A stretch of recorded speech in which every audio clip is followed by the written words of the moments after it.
Hello. I've really enjoyed this icebreaker activity and getting to know you. So here is the big reveal. In 1999, after I finished grad school, I was selected to be the director and choreographer for a new NBA franchise dance team, the Orlando Magic. During my time as the Orlando Magic dance team director and choreographer, I took the girls to LA so we could work on some choreography. We got the opportunity to visit a late night TV talk show, the Arsenio Hall Show. While sitting in the audience, a page came to us and said she needed to take us backstage. So we were, of course, very excited.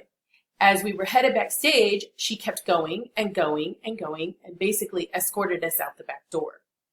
To this day, we don't know why we were kicked off the set of the Arsenio Hall show. I can only guess that it's because Arsenio Hall was a big Lakers fan.